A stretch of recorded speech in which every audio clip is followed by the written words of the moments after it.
autonomous vehicles, self-driving trucks. Where is it all leading?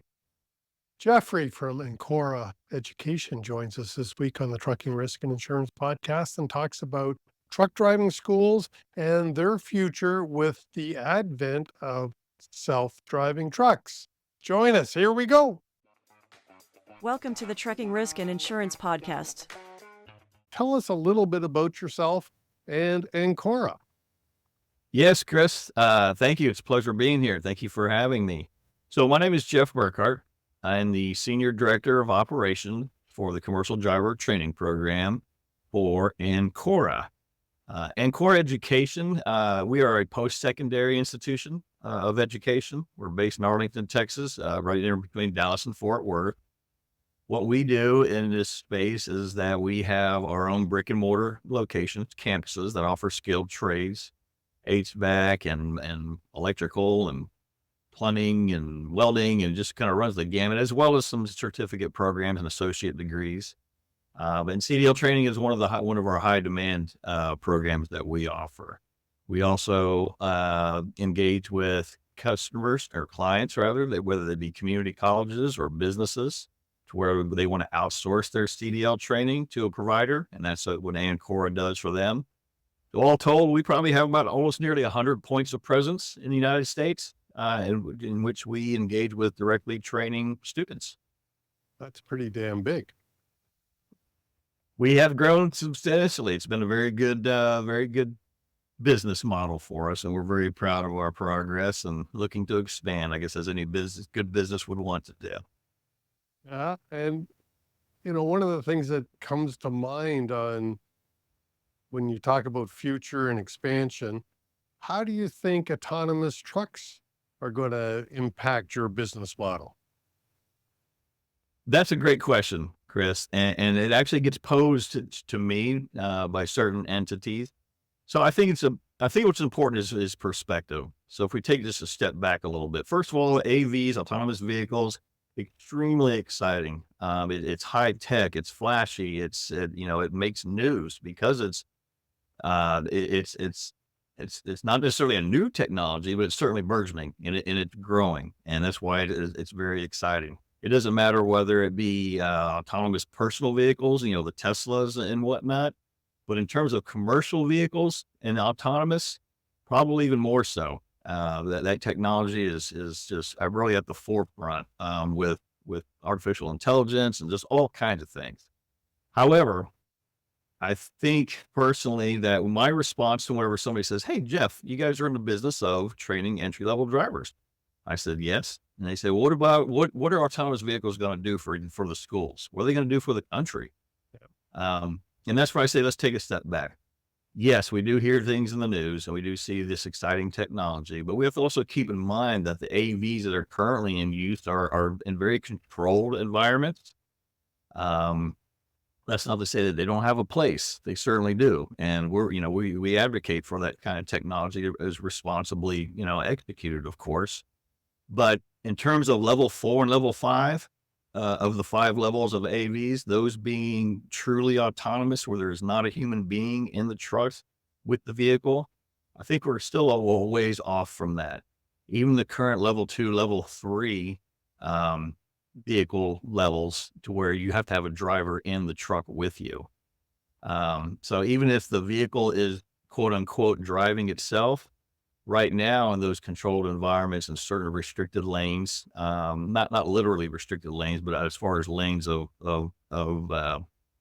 experimentation or beta testing, but in real life use for that matter, there's still a person in the truck with you. So between that and the infrastructure of the country, I don't think is quite ready for it. I mean, it's one thing to be for an autonomous vehicle to be, cruising up and down a barren freeway in Texas or Arizona in the Southwest, but that type of driving environment is entirely different than the Dallas Metroplex or Boston, Philadelphia, anywhere in the Northeast corridor. So that's what I mean by a little bit of perspective. I think AVs are here to stay, and that's a good thing. And I think that technology is going to improve, and I think there's going to be more widespread use for it. But I think we're quite a ways off before we have 80,000 pound commercial motor vehicles cruising up and down the highways en masse without any drivers. But one last point on that, Chris, I think maybe it might be a bigger thing is not necessarily what we can do in terms of technology, but what will be done from a practical standpoint, whether it be, insurance and liability things within those realms. It could be just a matter of societal acceptance of these AVs. I mean, right now, whenever you have just an autonomous personal vehicle get into an accident, it makes the news. Almost regardless. Can you imagine again 80,000-ton commercial motor vehicles, no drivers, zipping up and down the highway? And that's not to insinuate that it's unsafe. I just don't think we're quite there yet. And I think from a legislative and regulatory standpoint, I still think that those things are still lagging a little bit. So as with a lot of technology, the technology is advancing past the regulatory scope, advancing past the infrastructure, but it is very exciting. And I think, it will continue to be exciting as years to come. Well, what you don't know about me is I own a Tesla and drive it. And a couple of months back, Elon blessed all owners with a month free of the self-driving technology. And I believe, if I'm not mistaken, and this is where people don't fully understand, you mentioned there's 5 levels. I believe what Tesla has, which is really kind of good and exciting, is only level 2. You've still got to be driving that car and fully aware of it, because it still makes dramatic mistakes, because when it makes a mistake, it sure as hell wakes you up. So my personal belief is we're 20 or 25 years away from having totally autonomous trucks. So if that was true, then any of your students have a very long career in the industry. So that's just Yep, my 100%. 2 No, I cents on agree that. totally. I'm sorry, I didn't mean to interrupt you. I agree with you. I think of a lot of the industry leaders, outside of the AV sector, believe the same. I think so far, though, it's been a real practical approach, I think, from all stakeholders. There's not necessarily a rush to get these vehicles out there. Again, the technology is evolving. It's very exciting. But yes, to your point, there's going to be a human being, a driver, licensed driver, that's going to be needed in these trucks for many years to come. Yeah. And that's sometimes, as you said, it gets brought up, and students certainly should be asking that question. Of course, nobody knows the future, but I really don't believe it's not around the corner. It's not going to happen within the next 5 years. I feel very confident saying that. And it's more like 20, but who in the hell am I? That's, it's like everybody, we all got opinions, but what role do you think the truck driving schools have in North America?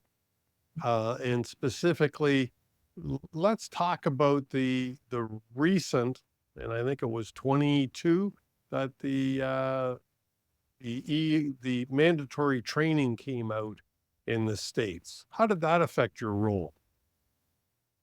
Yeah. So the FMCSA, Federal Motor Carrier Safety Administration, they were working on with industry stakeholders, carriers and schools, and a lot of folks that I'm certain you're familiar with. This is years ago in the making, as far as establishing entry-level driver training standards, or standard, if you will, across the sector, to ensure or provide a pathway for standard training for people to enter the field. That was supposed to have been implemented in February of 2022, and they extended that, but it did go into effect in February 2020 was originally, but it did go into effect in February 2022. Speaking from the school standpoint, and with colleagues of mine, schools, chains of schools, individual schools, what have you, we were excited for it. Because we, and being responsible operators in this space, providing good quality training, the vast majority of us already met the standards of ELDT before they were actually implemented. So we were all for that. And what that was designed to do, again, was that no longer could a person go to their licensing agency, get a permit, figure out how to do it on their own, and then just go pass the test. So ELDT was designed to where they had to go to a training provider. I won't say certified because the FMCSA doesn't certify, but they established the minimum standards that a training provider must meet. And I won't call them schools because a training provider, it could be, a business who has its internal training program. That is not a school, but they fall under the same guidelines as the private schools and schools like Ancora. So we're kind of on the same level playing field as far as that goes. Well, It's been good. It's been good for schools. I think it's been good for the industry. It's been 2 years now, but we work with the FMCSA. I'm on the Commercial Vehicle Training Association board, and we work with them, and they're very collaborative in terms of wanting to fine tune ELDT. There were some discoveries that were not known to begin with, or came to light because there's no formal certification process, and it's still a self-certification process in terms of being listed on the training provider registry. So there's still a little bit of ways to go in terms of actually making sure that the standards that they had implemented are carried out and faithfully administered by all the training providers. But it is a good move, definitely a good move in the right direction, because before ELDT, there really wasn't anything other than somebody going off, and they could send to school, but they could also learn on their own and then just pass a test, which we don't feel would meet all the requirements or all the safety and other concerns that entry level drivers would face. mm, yeah, absolutely. There's a real challenge, I think, out there. Now, what was the purpose, do you think, of having ELDT, entry driver training? It was long recognized, and this is from folks who were working on it long before I was ever, involved in this space. But it was to provide a standard that would be universal, at least for the United States, that all states would essentially follow. Now, that doesn't mean, states can have standards of their own, and they do, and they have the regulatory bodies. Each state does to some degree that may regulate more so, but these would be the minimum standards that would have to be met. Every training provider has to be listed on the FMCSA website as a training provider, so that the consumer looking to enter the field and wanting to go to a school, they can go to the website, look for a training provider in their location, and then they can do their due diligence in terms of vetting that provider. Just by virtue of that process and those standards being in place, that means theoretically that every person who wants to get a commercial driver's license would have to attend a training provider that provides the minimum standards that are set forth by the FMCSA. That includes 30 odd theory subjects that are their classroom or in the theory, as well as some requirements for the behind the wheel segments, which is your backing, your pre-trip inspecting, in your driving itself. So it did go a long way in terms of providing for some standards that all training providers would have to meet minimally in order for folks. Because now, unless you go to a training provider that's listed on the registry, you cannot take a skills test. So the systems are all integrated to where that record of Chris Harris, who completed an Ancora training program, he learned how to inspect, back, and drive a commercial motor vehicle. We transmit our training records, your training records in this example, to the FMCSA, and then you'll be able to sit for your skills test. So that is one thing that did not exist before February of 2022. If I was, you talked about due diligence a little bit, or you mentioned it. In trucking, or me as a safety consultant, there's competitors, and there's good competitors who do a hell of a good job for their clients, and I love them. And then there's the other competitors that, that don't do that kind of a job. What should a prospective student look for, or what would be their due diligence? Great question. And that was one of the points whenever I alluded to earlier when I said some of the discovery points after ELDT came into play, because it's still a self-certification process. So the consumer who looks on their website and wants to go to Ancora school, or they want to go to, ABC truck driving school, The due diligence there would be to that person to engage with those training entities. They would ask for, what are your completion rates? What is your student to instructor ratios? How is the training administered? Whether it's in-person facilitator led classroom, whether it's virtual, but any reputable training provider is going to be more than happy to share their results, most of which we have to report to different state regulatory bodies anyways, in terms of our licensure rate and whatnot. But there are those quote unquote training providers that are on the registry. And this is one of the pitfalls and one of the things that I've mentioned that have been discovered. Since it is a self-certification process, there is no external regulatory body that ensures that that training provider is meeting the requirements as stated. And unfortunately, there have been cases, even with our schools, the Ancora, where we enrolled students who did not get what they paid for at directors out there.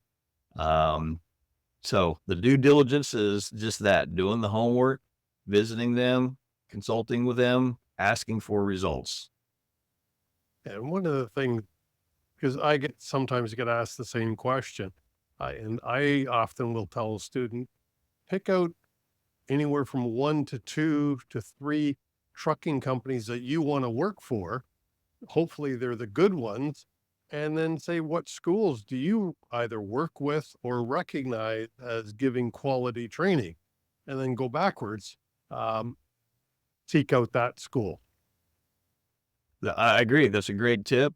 And then I think another good barometer is if a student interested in Ancora, in our program, would want to know, okay, after I get my CDL, then what? Who do you all work with employers? So that's a great barometer. And then I'll be quick to mention that we have some national partnerships with some fantastic carriers. So if those carriers are or have engaged with Ancora, in other words, they trust that we do what we say we do and that we are able to supply good quality training. In other words, they are willing to hire our entry-level drivers right out of school. That right there will tell you a lot in terms of the consumer who's looking to attend and invest in a training provider, is who trusts you as a school outside once I complete your program. Because the bottom line is, am I going to get a job? That's right. That's the bottom line. There are very few people that come to our schools just because, well, you know what? I've always been kind of curious about truck driving. I'll just give it a shot and see if I can get my CDL. Most people know that, there's 78,000 drivers needed right now, according to the ATA. In 10 years, it's going to be 130,000 drivers, according to their studies. So it's still a high demand occupation, and, but it's a substantial investment.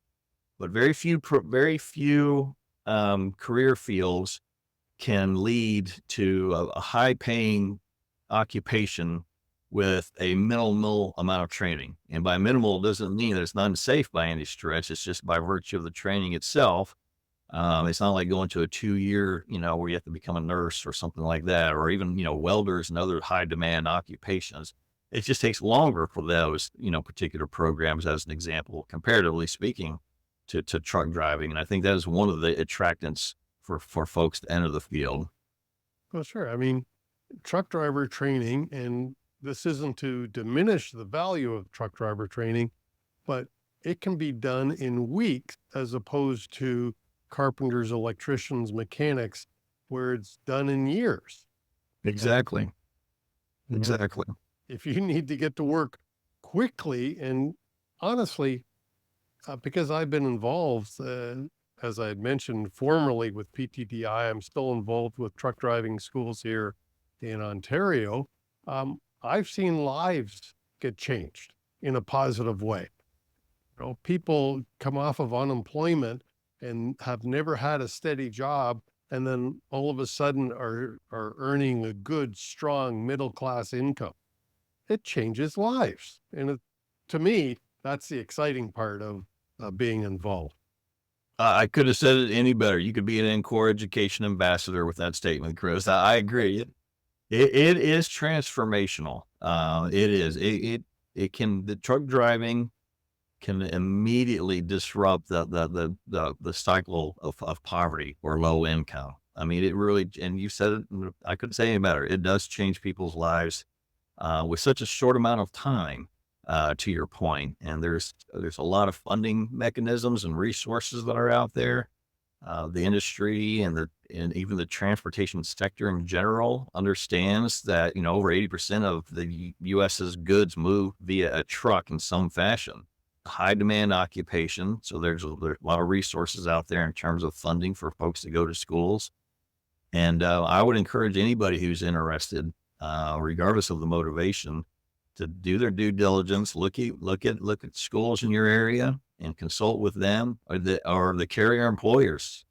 They are just as willing to, even though you don't have a CDL yet as an interested person, they are more than happy to speak to you because they realize that you, being the interested consumer, might end up being one of their drivers. So they're fully vested and supplying good information there as well, not just from the schools. The carriers do a great job of doing that also because they realize, looking at a macro level, that the industry needs more drivers. Yeah. So they're all lockstep in terms of promoting this field, whether it be for themselves as a company or just in general.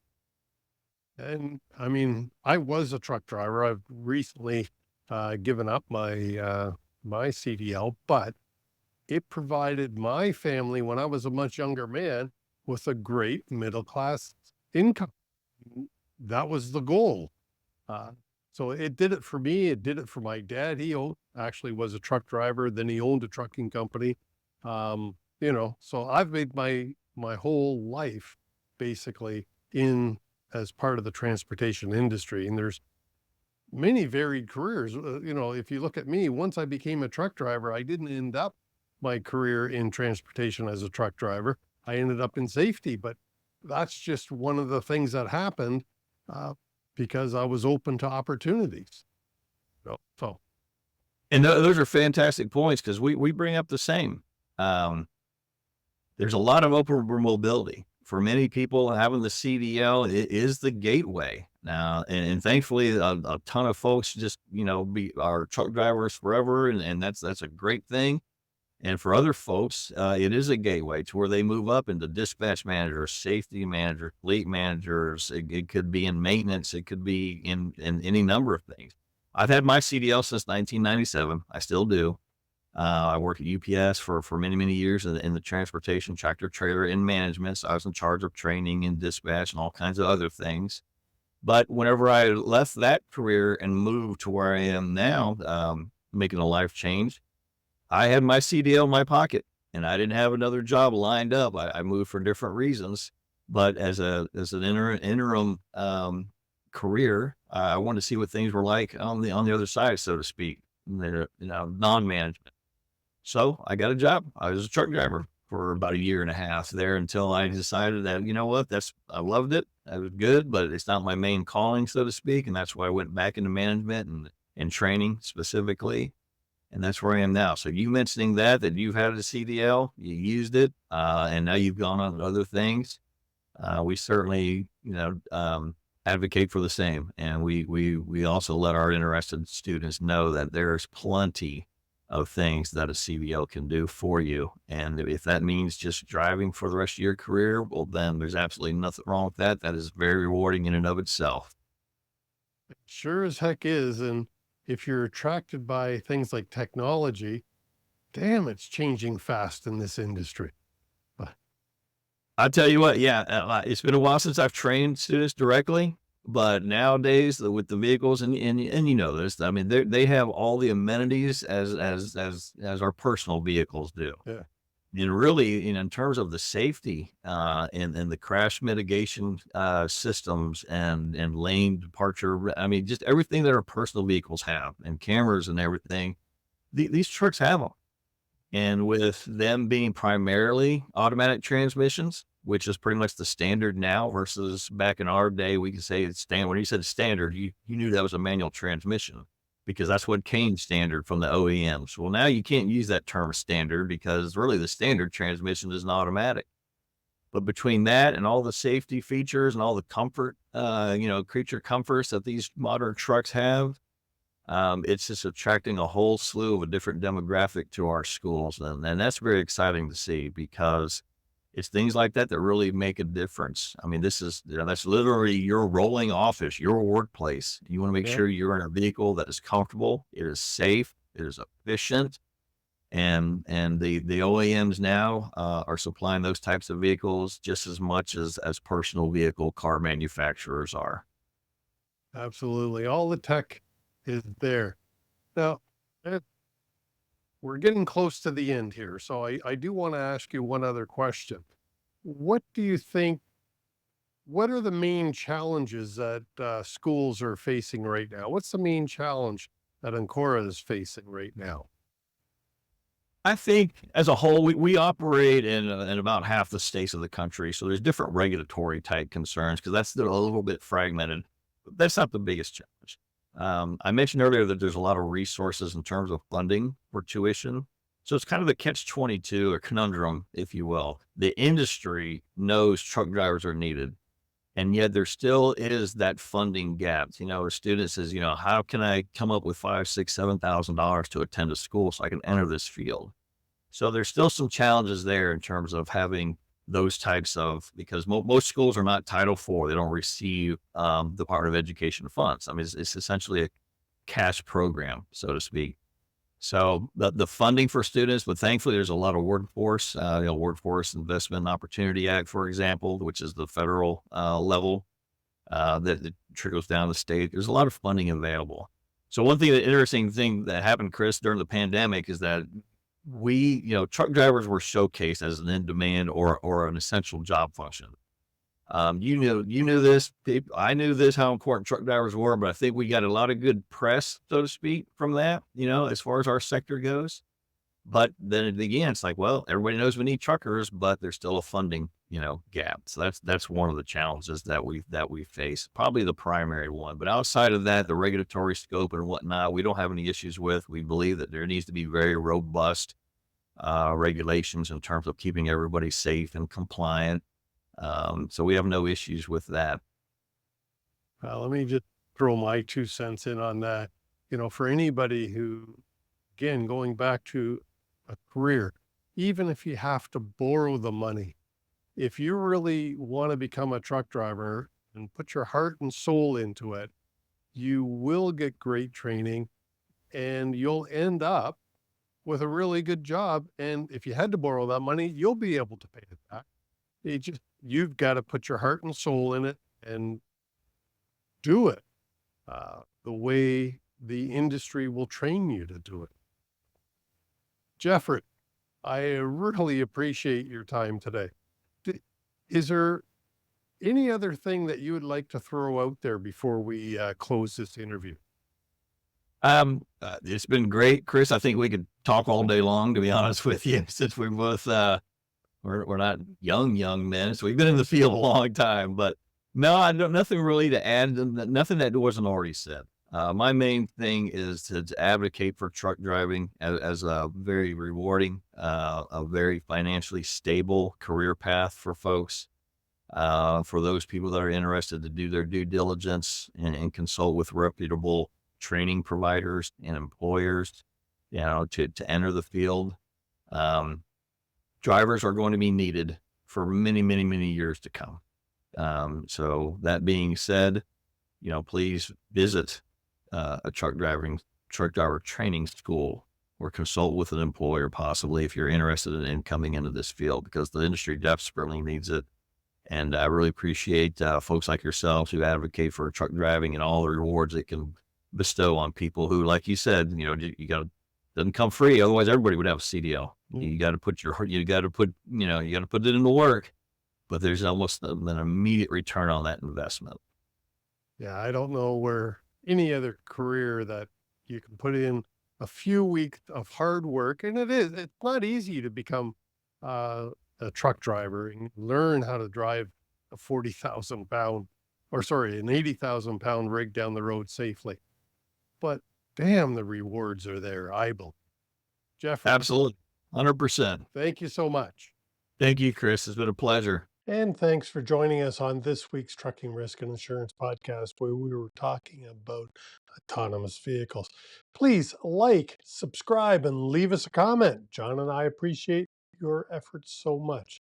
Thanks and have a great week.